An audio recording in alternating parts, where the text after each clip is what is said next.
A few days after the first workshop, Ethan returned to the community center.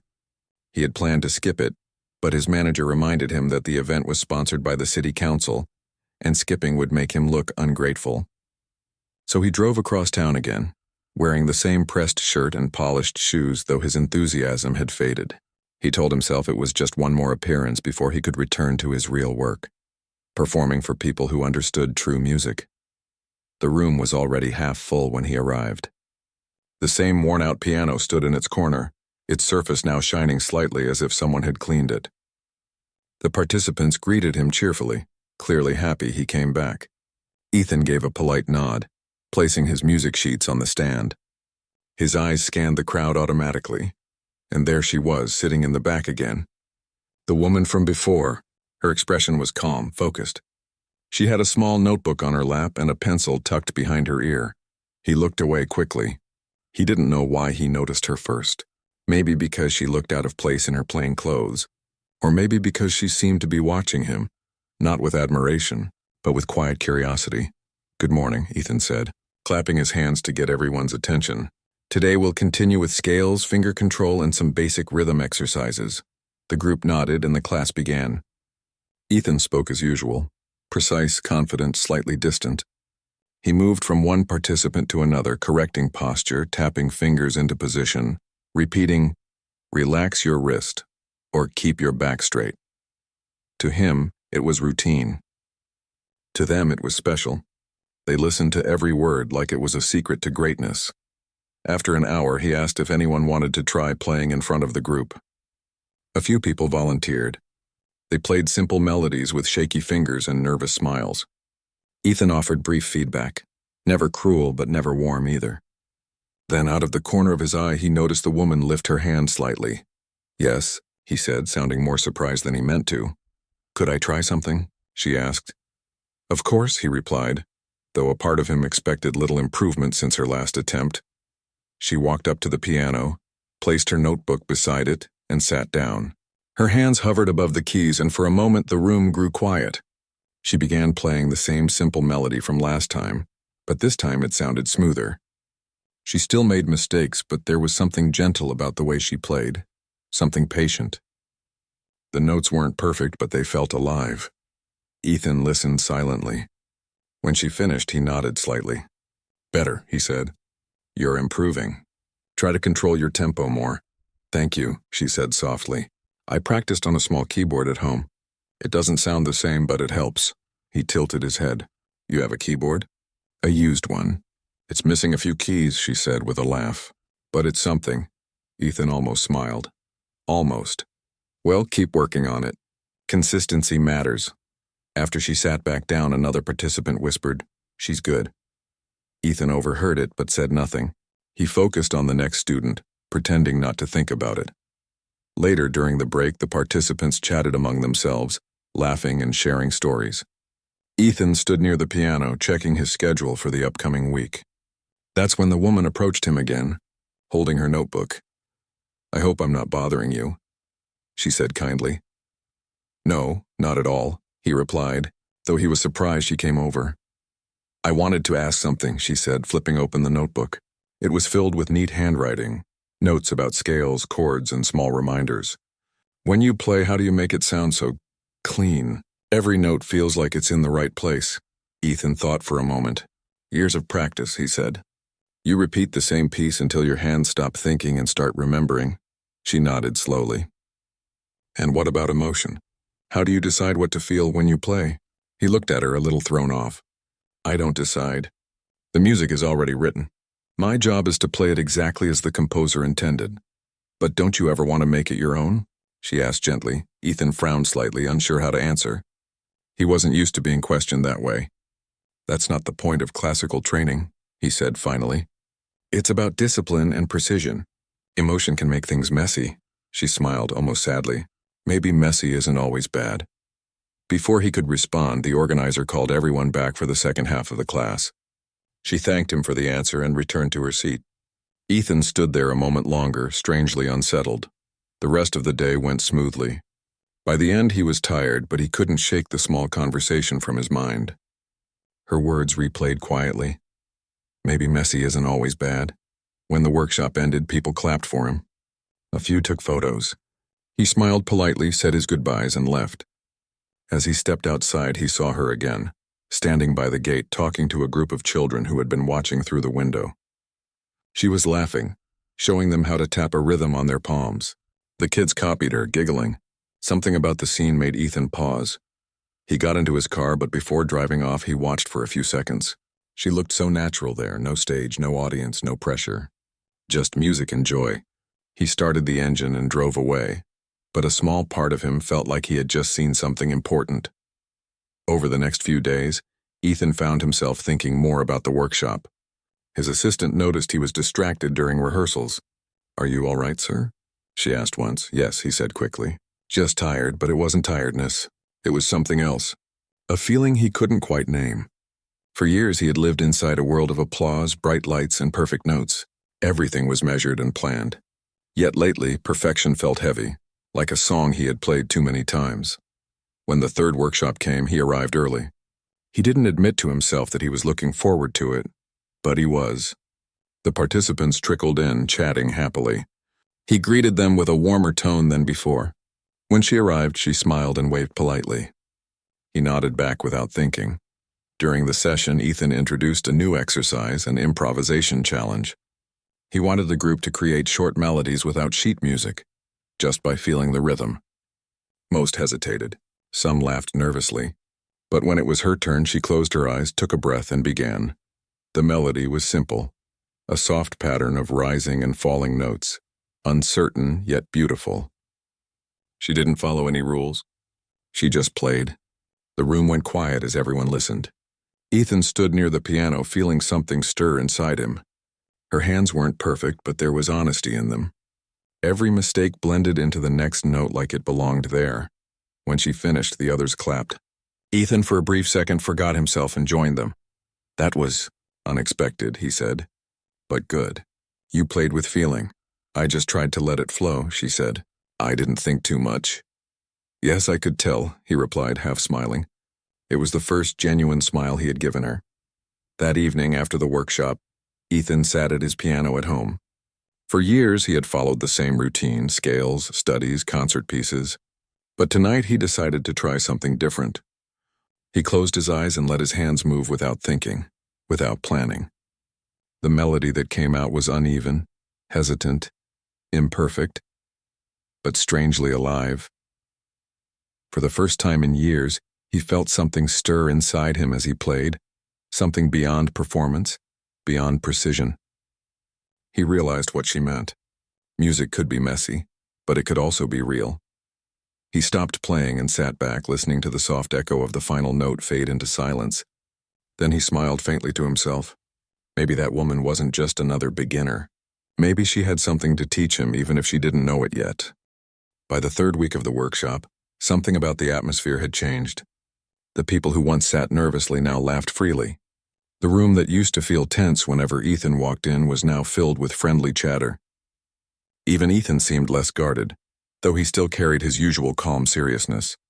Somewhere deep down, he had begun to enjoy these sessions, though he would never admit it out loud. That morning, as he set up his sheet music, he noticed that the old piano had been tuned. It sounded clearer, brighter. Someone had cared enough to fix it. He found out later that it was the quiet woman from before. She had arranged it herself, using money she could barely spare. When he asked the organizer about it, they said she insisted because she wanted everyone to experience the music the way it was meant to sound. Ethan didn't know what to say to that. He was used to sponsors, donors, and big-name brands doing things for his events, but never someone with no fame, no wealth, and no reason other than love for music. When the class began, he spoke in his usual confident tone, but his eyes lingered on her for a moment longer than they used to. She smiled at him, a small, kind smile that seemed to calm the room. "All right," he said, tapping the piano lightly. "Today we'll have each of you perform something short. I want to hear how much progress you've made. Think of it as a friendly recital." Everyone groaned playfully, laughing nervously. Ethan chuckled softly, something his students had never heard from him before.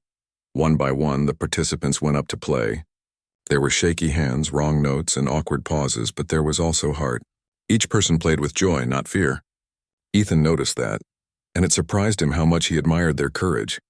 When the quiet woman's turn came, the room fell silent. She walked to the piano and placed her small notebook beside it, just like before. "This is something I tried to write myself," she said shyly. "It's not finished yet." Ethan leaned forward slightly. "An original piece?" She nodded. "I don't really know how to write music properly, but I just play what I feel." He gave a small nod. "Go ahead." When her fingers touched the keys, something soft filled the air. The melody was slow, uncertain at first, but it grew warmer with each note. It wasn't complicated, but it had soul. There was sadness in it and hope and something Ethan couldn't quite describe. For the first time during these sessions, he didn't listen as a teacher. He listened as a person. When she finished, the room was still for a moment before the others began clapping. Ethan didn't say anything right away. He was staring at the piano, lost in thought. "That was interesting," he said finally, his voice quieter than usual. "It wasn't perfect, but it had feeling." "You have a natural sense for melody," she smiled. "Thank you. I guess I just wanted to play something that sounded like home." Ethan tilted his head. "Home? Yes," she said softly. "You know that sound you remember from your childhood? Something that feels like comfort." I was trying to make that. For a moment he had no words. He couldn't remember the last time he thought of music like that. To him it had always been work, something to master, not something to feel. After class, as everyone packed up, Ethan found himself walking beside her. "You've been improving," he said. "Your phrasing, your timing, it's getting stronger." She laughed quietly. "Maybe it's the piano. It sounds so much better now." "I heard you paid for that," he said. Her smile turned modest. "Oh, it wasn't much. The tuner gave me a discount when he found out it was for a community class. It just didn't feel right, everyone practicing on a piano that was out of tune." Ethan was silent for a moment. He thought about all the times he had complained about small imperfections. When the lighting wasn't perfect, when the hall's acoustics weren't ideal, when a single note sounded off. And here was someone who didn't have half of what he had, yet she cared more about the heart of the music than the glamour around it. As they stepped outside, she looked at him curiously. "You really love teaching, don't you?" He hesitated. "I didn't at first.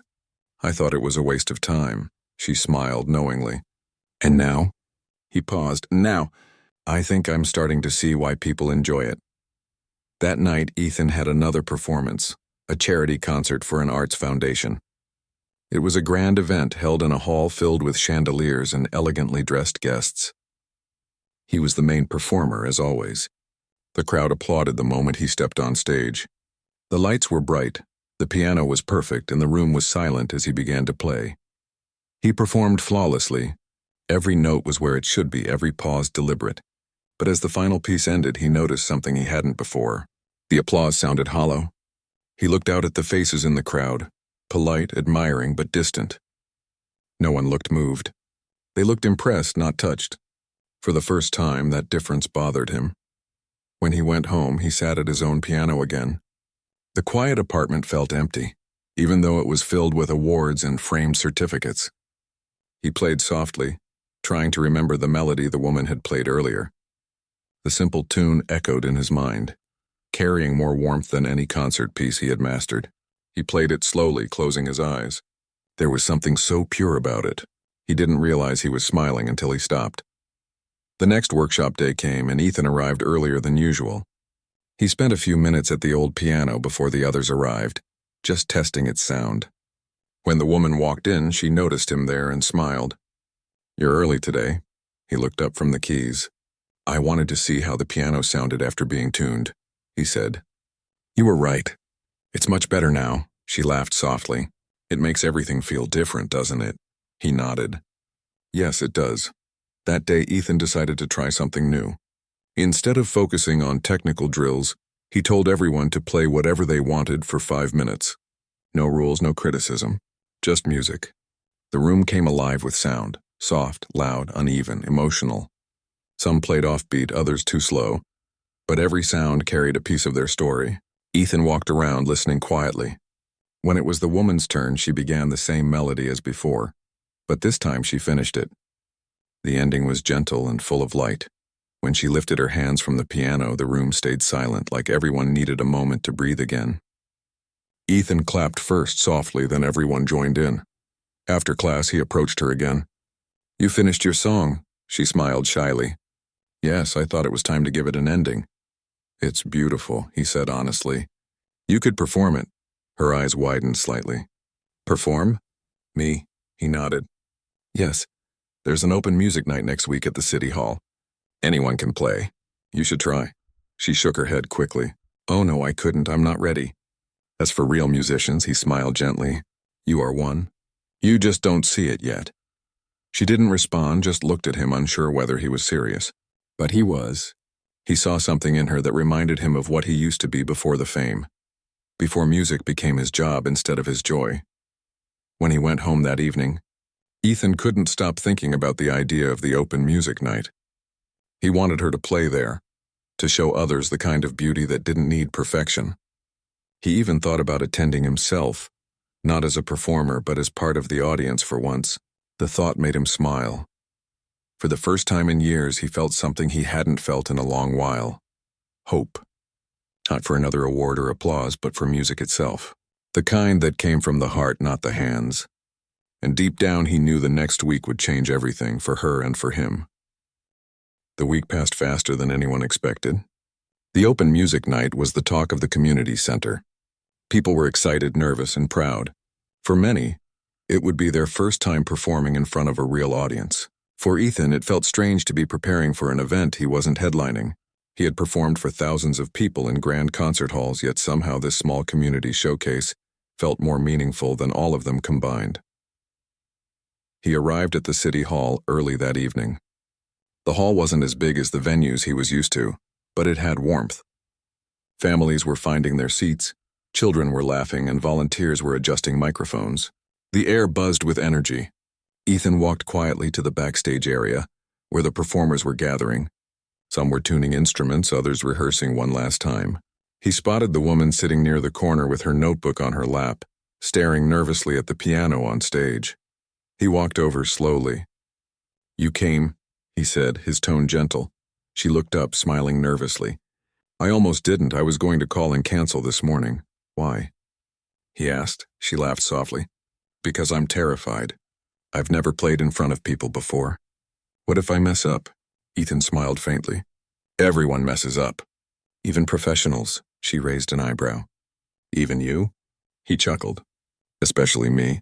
I've just learned to make mistakes sound intentional." That made her laugh, and for a moment the tension seemed to melt away. He sat beside her. "Listen," he said. "You don't have to be perfect. No one here expects that. They just want to feel something. So play for yourself. Forget the crowd. Play what's real to you." She nodded slowly, her hands tightening around the notebook. "I'll try." The event began soon after. One by one, performers went on stage. Students, amateurs, even a few children. The audience clapped for everyone, cheering them on. There was no competition, no judgment, just encouragement. Ethan watched from backstage, quietly impressed by how free everyone seemed when they played. When the host finally called her name, she froze for a second. Ethan gave her a reassuring nod. "You'll be fine," he whispered. She took a deep breath and walked out onto the stage. The piano stood under a soft light, waiting. She sat down slowly, adjusted the bench, and placed her hands on the keys. The audience fell silent. She began to play. The melody started softly, hesitant, almost trembling. But as she continued, her confidence grew. The same song she had played at the workshop now sounded deeper, fuller. Each note carried something raw, something true. It was as if she wasn't just playing the piano, she was speaking through it. In the audience, people leaned forward. Some closed their eyes. Even the children stopped whispering. There was something magical about the way she played, unpolished but pure. Backstage, Ethan watched with quiet awe. He had played masterpieces by the greatest composers, yet this simple tune struck him harder than any of them. It wasn't flawless, but it was human. It reminded him of why he had fallen in love with music in the first place. When she finished, the hall erupted in applause. She looked stunned for a moment, as if she hadn't expected anyone to clap. She stood up slowly, gave a shy bow, and walked off stage. Ethan met her near the curtain, smiling. "You did it," he said. "You were wonderful." Her face lit up, relief washing over her. "I can't believe they liked it." They didn't just like it, he said softly. They felt it, she smiled, holding back tears. Thank you for believing in me. Ethan shook his head. You did this. I just watched. Later that night, after the show ended, the performers and organizers gathered in the lobby. People congratulated one another, laughing and taking pictures. The woman's name was on everyone's lips. Strangers approached her, saying her song made them cry. One older man told her it reminded him of his wife. She blushed, unsure what to say. Ethan stood a few steps away, just watching. He felt proud, but also humbled. For the first time, he realized that the most powerful kind of music wasn't the one played to impress others. It was the one that connected hearts. When most of the crowd had left, she found him near the exit. You're not leaving without saying goodbye, are you? She asked playfully. He smiled. I was just waiting for the right moment. She laughed. You really are dramatic, you know that? He shrugged lightly. Occupational hazard, they both laughed. Then her smile faded a little. I can't thank you enough for everything. If you hadn't encouraged me, I would have never done this. You don't owe me anything, he said sincerely. You reminded me what music really means. That's something I'd forgotten. She looked at him, her eyes soft. Maybe that's why we met. He didn't reply, but he felt something shift inside him. For years, he had lived in a world of applause and fame, but none of it had ever felt as real as this simple moment. When he got home that night, he couldn't sleep. The melody from her song played over and over in his mind. He sat at his piano again, gently repeating it, adding small touches, blending her notes with his own.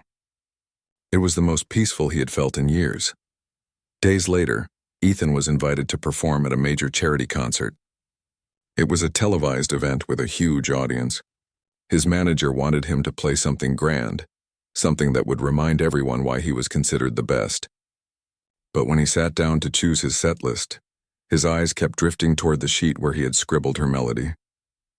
On the night of the concert, as the cameras rolled and the lights dimmed, Ethan walked onto the stage. The audience erupted in applause. He bowed, then sat at the piano. The first piece he played was a classic by Chopin. The second was one of his usual showstoppers. Then before the final piece, he paused.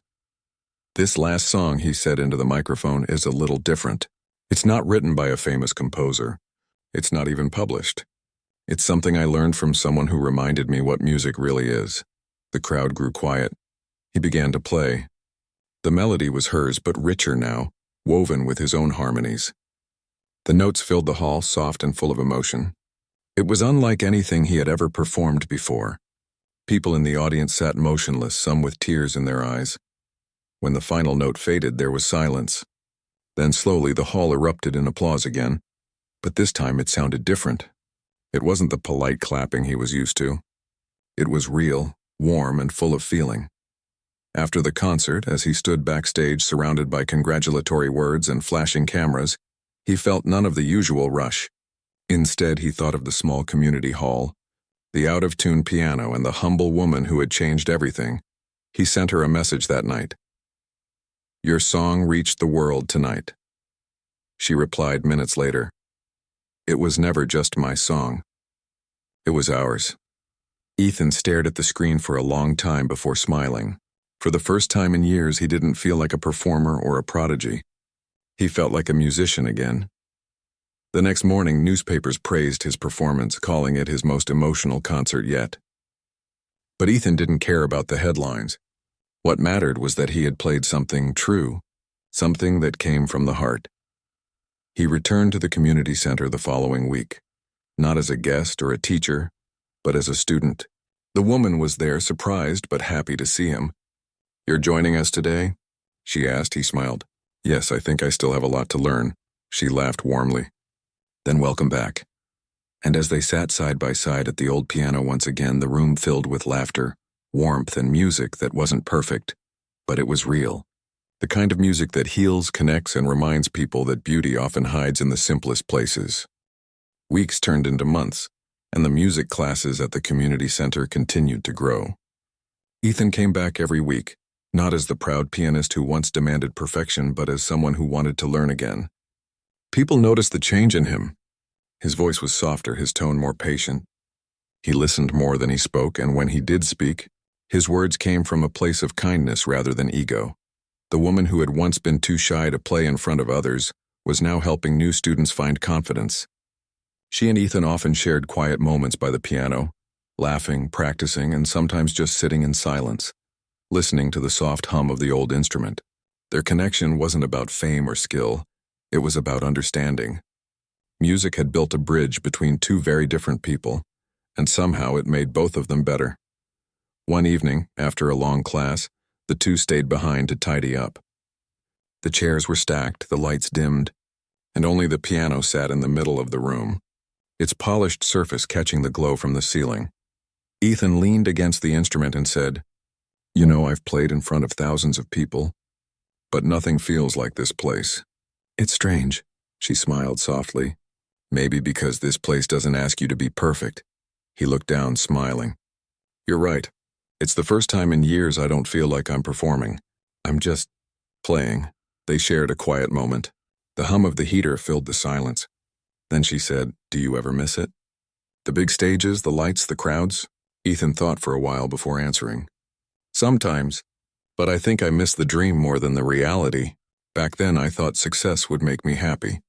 But it didn't. It just made me lonely." She nodded. "I understand that." He smiled faintly. "Now I'm finally learning that music isn't about applause. It's about connection." She looked at him thoughtfully.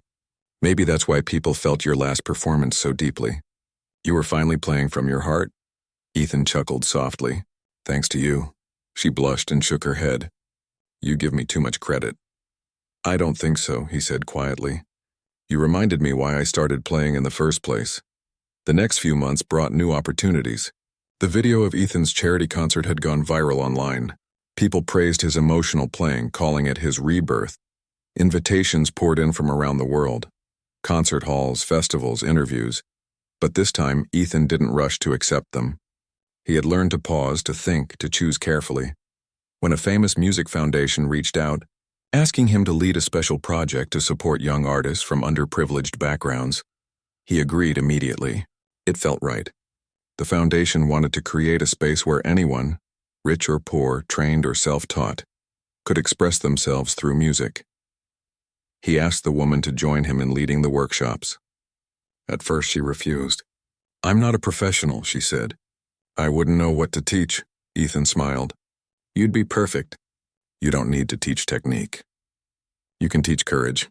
She hesitated but finally agreed. When the program launched, dozens of students signed up. Many of them were shy, unsure, or struggling with self-doubt, just like she once had been. The classes became a safe place for them to express themselves freely. The sound of laughter, wrong notes, and small victories filled the room every day. One day, a young girl about 10 years old came in crying. She had been laughed at in school for playing the piano badly. The woman knelt beside her, wiped her tears, and said softly, "You know, I once played in front of people who laughed too, but I didn't stop. You shouldn't either." Then she told the girl about the time she had been humiliated in front of the class and how she had turned that pain into music. The girl's eyes widened in surprise. "Really?" she asked. The woman smiled. "Really. And now I play because it makes me happy. That's all that matters." Ethan watched from the corner, his heart full. He saw how much her story inspired others, how her humility and warmth drew people in. He knew she was changing lives in ways even she didn't realize. A few months later, the foundation held its first major concert, featuring performances by the students. The hall was packed and the atmosphere buzzed with excitement. Ethan and the woman stood backstage watching their students prepare. Some were nervous, some were giggling, some were quietly praying. She turned to him and whispered, "Can you believe this all started because you insulted me?" Ethan winced, then laughed. "Yeah, not my proudest moment." "Well," she said with a grin, "maybe it was meant to happen. If you hadn't, we wouldn't be here now." He nodded, smiling warmly. "You're right. Sometimes the worst mistakes lead to the best things." When the students began to play, the audience cheered. Each performance was filled with heart, even when the notes weren't perfect. The joy in the room was contagious. When the concert ended, the applause was thunderous. People stood, clapping, cheering, and even wiping away tears. Later that night, after everyone had gone, Ethan and the woman sat on the stage in the empty hall. The lights were dim, and only the sound of their quiet breathing filled the space. Ethan looked out at the empty seats and said, "You know, this feels better than any standing ovation I've ever had." She smiled gently. "Because it's real," he nodded. "Yes, it's real." There was a peaceful silence between them. He turned to her and said, "I used to think music was about perfection, about proving I was better than others. But now I see it's about sharing something honest." "You taught me that," she looked down shyly. "I didn't mean to teach anyone. I just wanted to play. And that's exactly why it worked," he said softly. As months turned into a year, their work continued to grow. The foundation opened new branches, more students joined, and the story of the humble pianist and the proud mentor who changed his ways spread far beyond their city. But for them, it wasn't about fame. It was about what they created together, a movement that celebrated heart over skill, sincerity over showmanship.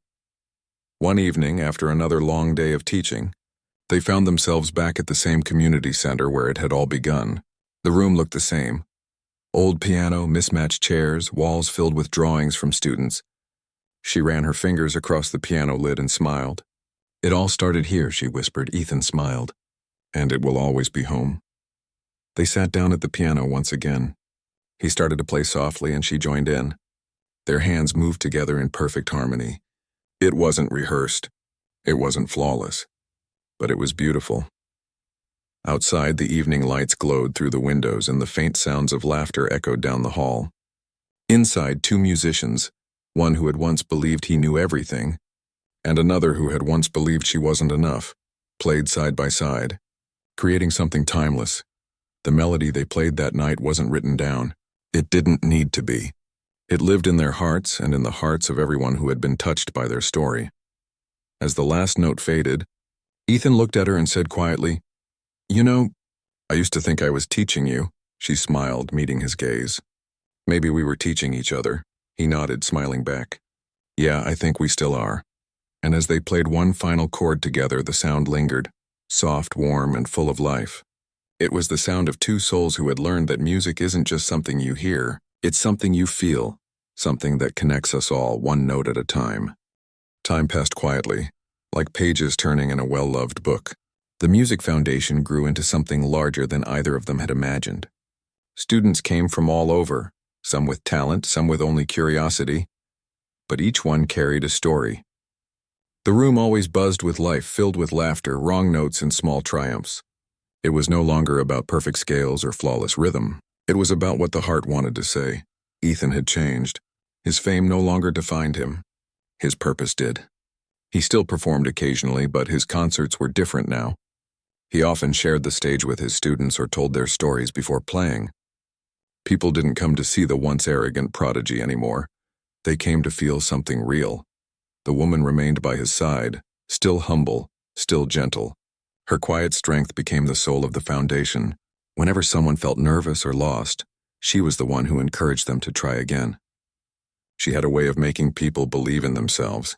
Even the shyest students found courage when she spoke. One afternoon, the two of them sat by the window of the music hall, watching students rehearse. The sun poured in, painting the room in gold. The sound of a child practicing a soft melody filled the air. Ethan smiled. "Do you ever think about how far we've come?" She chuckled lightly. "All the time. But I still can't believe people call me a teacher." He turned to her. "You're more than that. You've taught everyone here something I couldn't." She tilted her head. "And what's that?" He smiled gently. "That music isn't about how well you play, it's about how much you care." She looked at him, then down at her hands. "I didn't mean to teach that, I just wanted to keep music in my life. And you did," he said softly. "You kept it alive for all of us." The years passed, but their friendship remained strong. They performed together sometimes, not in grand halls, but in small places, schools, hospitals, parks. People loved their simple duets. It wasn't about fame or applause anymore. It was about connection, about spreading something honest and pure. One summer evening, they were invited to play at a charity event in the same city hall where she had once performed her first piece. The moment they walked in, memories came rushing back. The nervousness, the dim lights, the sound of that old piano. It felt like coming full circle. As they prepared to perform, Ethan looked around and said, "Do you remember this place?" She laughed. "How could I forget? This is where I almost fainted from stage fright." He smiled warmly. "And where you taught me my biggest lesson?" They sat down at the piano side by side. The lights dimmed and the hall fell silent. They began to play, a soft, heartfelt duet that told their story without words. The audience listened, drawn into the emotion that filled the air. Every note carried years of growth, forgiveness, and friendship. It was a song of redemption, a song of two people who had changed each other's lives. When they finished, there was a long, deep silence before the applause came. People stood clapping, some wiping their eyes. It wasn't just a performance, it was something deeper, something human. After the concert, as they walked outside into the cool night air, she looked up at the stars and said, "You know, I think music saved us." Ethan nodded slowly. "It did.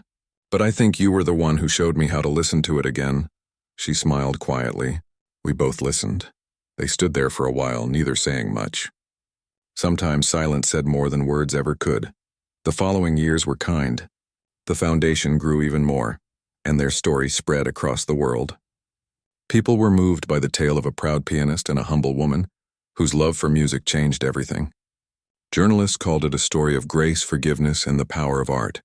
But for them, it was never about recognition. It was simply about music and the lives it touched. One day, a young journalist came to interview them for a special feature. She asked Ethan, "If you could go back in time and change that day, the day you belittled her, would you?" Ethan paused for a long moment, then smiled gently. "No," he said, "because that mistake led me to the best part of my life. Sometimes we need to fall before we learn how to truly stand." The woman looked at him, her eyes warm. "You did stand again, stronger." He smiled. "Because someone helped me up." The journalist smiled softly and thanked them. When she left, the two sat in the quiet hall once again, just as they had many times before. The piano stood nearby, shining under the soft light. "Do you ever get tired of it?" she asked suddenly. "Of what?" "Playing, teaching, the same songs over and over." He smiled. "No, because every time I play it feels new." "Maybe not to others, but to me it's always different." She nodded. "I feel the same." He looked at her thoughtfully. "You know, someday people will tell our story, but they won't really know what it felt like to live it." She smiled gently. "That's okay. We'll know. That's enough." They sat in silence again, watching the last rays of sunlight fade across the floor. The world outside buzzed with life, but inside that hall everything felt still and peaceful. As the evening grew darker, Ethan stood and walked to the piano. "One more?" he asked. She smiled. "Always." He played the first few notes of the melody they had created together years ago, the same one that had brought them closer, the same one he had performed at that charity concert long ago. She joined in, her fingers gentle and steady. The sound filled the room, warm and alive. The melody spoke of beginnings and endings, of pride and humility, of two souls learning from each other. It wasn't just a song, it was a journey, a memory, a thank you. When the final note faded, Ethan looked at her and said quietly, "You changed my life." She smiled softly. "You changed mine too." He nodded, emotion tightening his throat. "I used to think music belonged to people like me, the ones who studied it, perfected it. But now I know it belongs to everyone who feels it." She looked at him and said, "That's what I've been trying to tell you all along." They both laughed gently, the sound blending with the quiet hum of the piano strings. Years later, people still spoke of the foundation and the two musicians who started it. They became a symbol of how kindness and humility could transform even the coldest heart. Students who once struggled went on to become teachers, carrying forward the same message, that music is not about status or perfection, but about the soul behind every note. In the end, their legacy wasn't written in awards or records. It lived in the laughter of children learning to play, in the trembling hands of beginners who found courage, in the songs played by those who once believed they weren't good enough.